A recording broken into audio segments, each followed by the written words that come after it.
श्री कृष्ण कहते हैं कि मनुष्य के जीवन में कई सारी प्रतिक्रियाएं होती हैं, जिनमें से एक अहम प्रतिक्रिया और जीवन का महत्वपूर्ण हिस्सा है आलस।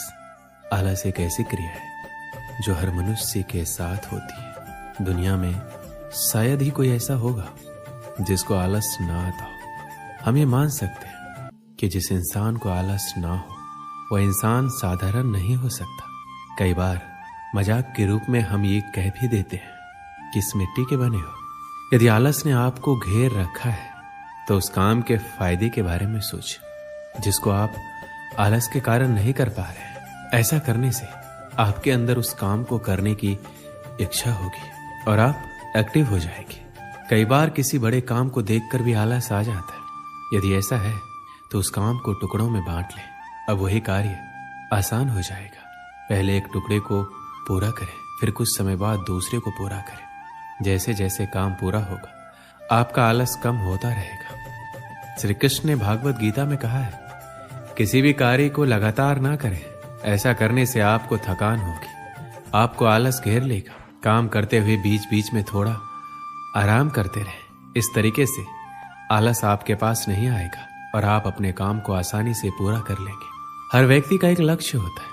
जब भी आप आलस महसूस करें तो तुरंत अपने लक्ष्य को याद करें। ऐसा करने से आप अच्छा महसूस करेंगे और आपका आलस तुरंत चला जाएगा। अगर आपका कोई लक्ष्य नहीं है तो उसे आज ही बनाएं और आलस से दूर भगाएं। यदि आप चाहते हैं कि आलस आपके पास ना आए तो एक समय में एक ही काम करें। कुछ लोग बहुत से काम एक दिन में या एक साथ करना चाहते हैं, लेकिन जब कार्यों को पूरा करने की शुरुआत करते हैं तो इतने कार्यों को देखकर आलस आ जाता है। अतः एक बार में एक ही कार्य करने की आदत डालें। किसी भी काम को टालना छोड़ दें, क्योंकि काम को टालना भी आलस कहलाता है। जो लोग काम को टालते हैं वो लोग आलसी लोग कहे जाते हैं। कार्य को टालते रहने से कार्य तो पूरा नहीं होता, बल्कि काम को टालने की आदत हो जाती है। तो कार्य को टालना बंद करो, आलस खुद ही भाग जाएगा। आप जो भी काम करें एक योजना बनाकर करें। किसी भी काम को योजना के साथ करने से आलस नहीं आता, बल्कि अच्छा लगता है, क्योंकि पता होता है कि हमें कौन सा काम कब करना है। आप अपने योजना में उतने ही कार्यों को जगह दें जितने आप कर सकें।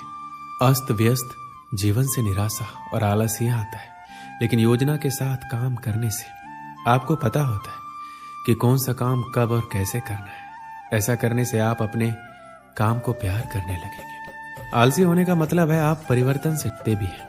आज के समय में सिर्फ मेहनत और ईमानदारी से किए गए कार्य की सफलता आपको मिलेगी, बल्कि स्मार्ट लक्ष्य निर्धारित और योजना के साथ करके हम अपने सपनों को पूरा कर सकते हैं। क्योंकि बेशक मेहनत सफलता की गारंटी तो नहीं, पर उसको मिलने के अवसर को बढ़ा जरूर देती है। लेकिन अगर आपके सपनों में उनको पूरा करने की जोश और जुनून सवार है तो सच मानिए आपको आपके सपनों को पूरा करने से दुनिया की कोई ताकत नहीं रोक सकती, बशर्ते वह सपना आपकी मेहनत, लगन और प्लानिंग के साथ किया गया हो। क्योंकि मेरा मानना है सपने जिंदगी में चाहे जितने देखो, हकीकत में वही पूरे होते हैं जो सपने हमारे जिद्दी होते हैं। बचपन से ही हमारे माँ बाप हमें मेहनत के लिए कहते हैं, चाहे वो पढ़ाई हो या नौकरी, सब मेहनत की ही बात करते हैं। हमारे माता पिता मानते हैं कि आप जितनी मेहनत करोगे आपको उतनी ही सफलता मिलेगी। लेकिन दुनिया में अब तक कोई ऐसा शख्स नहीं हुआ जो सिर्फ मेहनत करके आगे बढ़ा हो। अगर मेहनत से सफलता मिलती तो आज मजदूरी करने वाले सबसे ज्यादा सफल होते।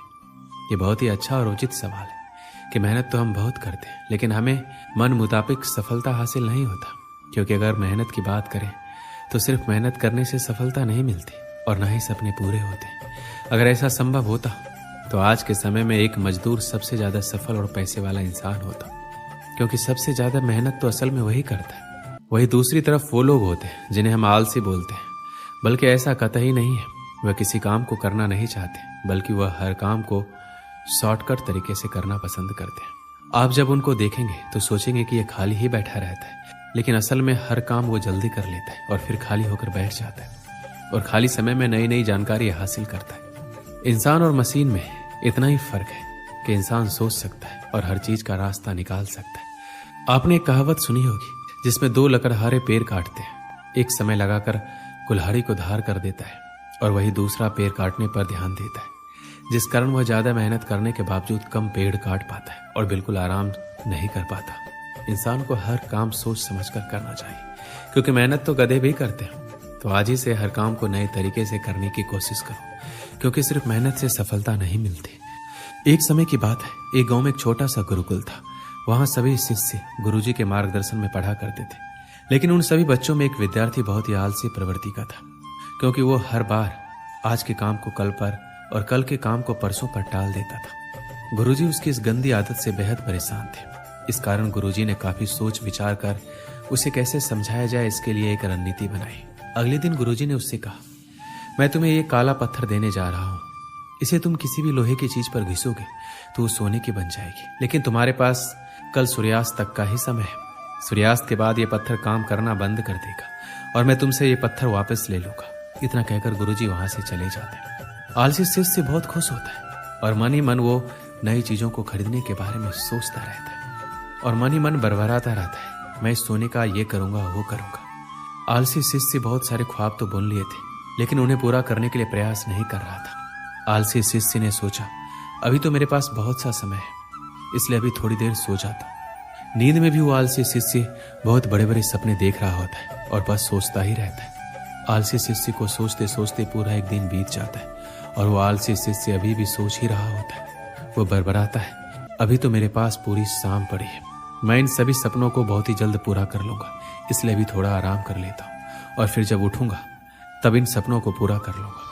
जब वो नींद से उठता है तो दोपहर हो जाती है। वो दोपहर का खाना खाने लग जाता है और अब आलसी शिष्य घड़ी की तरफ देखता है, सोचता है अभी तो पूरे 4 घंटे बचे हैं सूर्यास्त होने में, इतनी देर तक मैं क्या करूंगा, इसलिए थोड़ा आराम ही कर लेता हूँ। आलसी शिष्य शाम को नींद से उठता है और घड़ी को देखकर दौड़ा दौड़ा बाहर भागता है और लोहे की चीज ढूंढने में लग जाता है। लेकिन रास्ते में गुरुजी उससे मिल जाते हैं और उससे वो पत्थर वापस ले लेते हैं और बोलते हैं, अब तुम्हारा समय समाप्त हुआ, अब शाम हो चुकी है और सूर्यास्त भी हो गया है।